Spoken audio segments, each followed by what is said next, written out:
কোথায় যাচ্ছিস রে? বেরোচ্ছি। ওই যে আমার চিরুনিটা নিয়ে নাম লেখা আমি তো দেখতে পেলাম না চিরুনিতে। একটা সুস্মিতা চর পাল লেখা নেই। বসাবো, একটা চর বসাবো।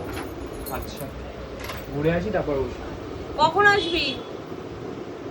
তাড়াতাড়ি আসবি, তাড়াতাড়ি আসবি।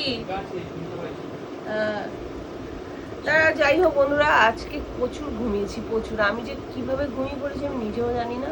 আমি বলেছি 10 মিনিট বাদে আমাকে ডেকে দেবে, কিন্তু রূপকবাবু আমায় ডাকেনি। চা ফা করে সেই এই কিছুক্ষণ আগে ডাকলো। আমি জানি না রাতে আমার আজকে ঘুম হবে কিনা। না ঘুমোলে পাহারা দেবা তুমি আমার সাথে জাগবে, ঠিক আছে? বাইরে দারোয়ানের মতন পাহারা দেবা। তাহলে একটা লাঠি কিনে দাও। বারান্দায় মানে পাহারা দিতে গেলে তো লাঠি লাগবে। যদি চোর টোর আসে তখন আমি তাকে কি করে করবো? ঠিক কথা। লাঠি লাগে তো। তা যাই হোক, এই সমস্ত ফালতু কথাবার্তা বললে লাভ নেই।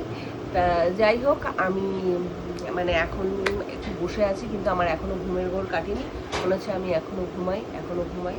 এরকম কার কার মনে হয়? মানে দেখবে কোনোদিন ঘুম হয় না তো হয়ই না, আর কোনোদিন ঘুমালে মনে হয় ঘুমিয়েই যাই এরকম মনে হয়।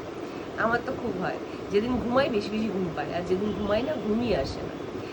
তা চলো, পরের ভিডিও নিয়ে আসছি। টাটা।